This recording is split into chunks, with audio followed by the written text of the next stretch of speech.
Hello learners, I am Devashish and welcome to my English institute YouTube channel. बहुत दिन बाद आज नए वोकैबुलरी के साथ आया हूँ। मेरे जो लास्ट वीक में कुछ वीडियो था वो था टेंस रिलेटेड, और ये जो वीडियो है, ये जो सीरीज़ है, ये चलता रहेगा क्योंकि इस चैनल पर मैं ज़्यादातर ग्रामर और वोकैबुलरी रिलेटेड वीडियो डालता हूँ। और मैं वादा किया कि इस चैनल पर जितना हो सके मैं वोकैबुलरी डालूँगा। हर रोज़ नए 5 वोकैबुलरी हम सीखेंगे। तो आज जो है, आज हम सीखेंगे 5 नए वोकैबुलरी। यहाँ पर टेंस के कुछ वीडियो है, आप देख लीजिए। अगर आपको एक अच्छे से किसी के साथ बात करना है, कॉन्वर्सेशन को आगे बढ़ाना है, तो ऑब्वियसली टेंस बहुत इंपॉर्टेंट है, वोकैबुलरी बहुत इंपॉर्टेंट है, क्योंकि टेंस मतलब हम रिलेटेड बात करते हैं, समय के रिलेटेड, कब क्या हुआ था। क्योंकि इंग्लिश और जो हमारे नॉर्मल लैंग्वेज है, जो हमारे मदर टंग है, जो हमारे नेटिव लैंग्वेज है, हिंदी किसी के लिए बंगाली, किसी के लिए गुजराती, भोजपुरी, व्हाटएवर, पंजाबी, सो उनके और इंग्लिश के डिफरेंस बहुत अलग होता है टेंस में। इसलिए मैंने कहा कि टेंस में आप मास्टर कीजिए। आज ये कोई टेंस रिलेटेड वीडियो नहीं है, आज ये वोकैबुलरी रिलेटेड और कुछ कॉमन मिस्टेक है जो मैंने बताया था कि जब हम बात करते हैं उस वक्त हम करते जो कॉमन मिस्टेक, तो उन छोटे छोटे जगह पर हम अगर उस चीज़ पर नज़र देंगे, उस पर काम करेंगे, तो हमारा जो इंग्लिश है वो बहुत बहुत इम्प्रूवमेंट होगा। सो आज जो पहला वोकैबुलरी है, तो पहला वोकैबुलरी है वो है पेस्केटेरियन। पेस्केटेरियन का मतलब क्या होता है? पेस्केटेरियन जैसे ऐसे लोग होते कि आपने वेजिटेरियन तो सुने, आपने वेगन सुने हैं। वेजिटेरियन मतलब जो लोग फिश मीट नहीं खाते उनको कहते हैं वेजिटेरियन, और वेगन का मतलब होता है जो लोग कुछ भी ऐसे चीज़ जो एनिमल से आता है, चाहे वो डेयरी प्रोडक्ट हो, मिल्क हो, पनीर हो या फिश मीट हो, वो नहीं खाते, वो लेदर के जैकेट, लेदर के कोई भी चीज़ यूज़ नहीं करते, उनको हम कहते हैं वेगन। बट यहाँ पर पेस्केटेरियन का मतलब क्या होता है? देखिए, पेस्केटेरियन का मतलब ये होता है कि जो लोग मीट तो खाते लेकिन फिश नहीं खाते, जो लोग मीट खाते लेकिन फिश नहीं खाते, उनको हम कहते हैं pescatarian.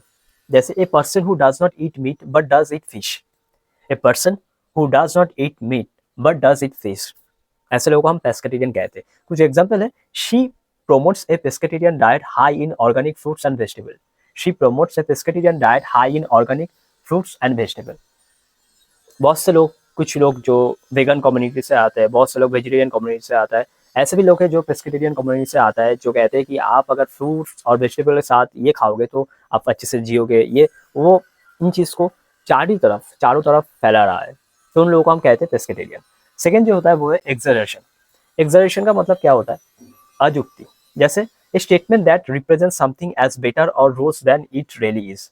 A statement that represents something as better or worse than it really is.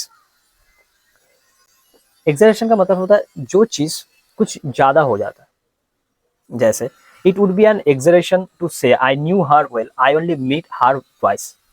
It would be an exaggeration to say I knew her well, I only met her twice. एक example होगा। दूसरा होगा it is no exaggeration to say that every country will be affected by climate change. It is no exaggeration to say that every country will be affected by climate change. So exaggeration का मतलब हो जाता है जो अजुक्ति है, आप उनसे ना तो ज़्यादा जानते हो ना उनसे कम जानते हो, आप मिनिमम जानते हो, तो उन चीज़ को हम कहते हैं exaggeration. जैसे it is no exaggeration to say that every country will be affected by climate change. ये पहला एग्जाम्पल। दूसरा example, it would be an exaggeration to say I knew her well, I only met her twice. फिर आपका आता है abdicate। Third number पर जो vocabulary है एब्डिकेट। एब्डिकेट का मतलब होता है त्यागना। त्यागना किसी भी चीज़ को। ये पेन है, ये मेरा फेवरेट पेन है, मैं इसको किसी को दे दिया, वो क्या हो जाता है? त्यागना। या आप किसी भी चीज़ को बहुत लाइक करते हो, किसी भी कारण उन चीज़ को देना पड़ेगा, कुछ रिस्पॉन्सिबिलिटी किसी को देना पड़ेगा, उन चीज़ पर हम एब्डिकेट का यूज़ करेंगे। जैसे can involve giving up a throne, abandoning a responsibility. Can involve giving up a throne, abandoning a responsibility. The king decided to abdicate the throne in favor of his son. वो राजा, वो king decide किया कि वो अपने सिंहासन उनके बेटे को दे देगा। क्या हुआ? ये त्याग करना हो गया, उनको वो दे दिया, कुछ रेस्पॉन्सिबिलिटी वो दे दिया। देन आता है आपका the government has been accuse of abdicating its responsibility to address the cities. The government has been accused of abdicating its responsibility to address the crisis. The government has been accused of abdicating its responsibility to address the crisis. तो इन जगह पर हम abdicate का use करेंगे। फिर आता है आपका सफोकेट। सफोकेट का मतलब होता है घुटन या गला दबाना। घुटन या गला दबाना। देखिए, can describe a physical lack of oxygen or a metaphorical feeling of being overwhelmed.